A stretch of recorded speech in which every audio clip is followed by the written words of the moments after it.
What my morning shake has taught me. You've reached Talking with Dr. Terry, 180 Seconds to a Better You, message number 9. I'm Dr. Terry Wurzbacher, and this call is dedicated to Frank Soma. The first thing I do after I get up is shuffle into the kitchen to prepare my breakfast. This consists of several liquids. No, not that kind. One of them is a protein shake. It has yogurt, almond milk, protein powder, peanut butter powder, and frozen blueberries. I mix them in a portable blender and voila, it tastes great. But each day I experience a lesson in resistance, however. No matter how I mix them, they all eventually blend. But the effort required of my poor blender and my patience varies with the way I mix the ingredients. Since it's early in the morning and I'm trying to listen to Dr. Gilbert's daily message, my mind isn't always on the task at hand. So lesson number 1 is pay attention and focus on what you're doing. Lesson number 2, know the components.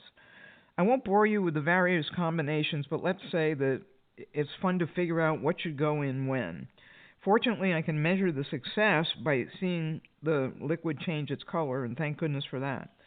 Who cares how I put things in my drink as long as it comes out? No one, really. But I did learn that we have to know what pieces we are trying to put together in our project, big or small, and that we should realize in general that nature and the universe is very orderly, and if we don't follow that natural order, we'll meet more resistance. So, lesson 3, experiment with the mixing process. Lesson 4, it works better if you alternate easy and hard, which it will with chunks. And lesson 5, have a metric to determine success. In my case, it's the color and also the time it takes.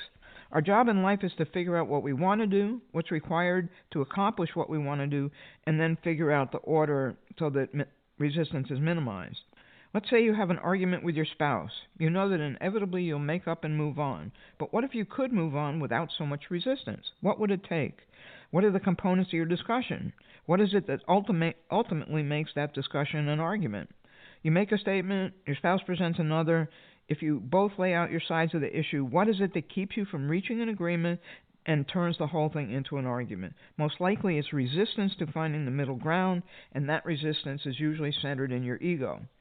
What if you could let ego and leave it out of your morning shake? Would it taste the same? Probably not. Would it taste better? Maybe yes and maybe no, depending how invested you are in winning. Would the discussion be over sooner? Probably. Would the outcome be better or worse? That depends on you, but I'd bet for better. We always have resistance, but it's our job to anticipate that and figure it into the equation. When we've anticipated, it's no longer an obstacle or a barrier, it's just part of the process. You can plan for it and move on through it. Leave your thoughts at the beep. Let me know what you think of this process, how it would work in your life.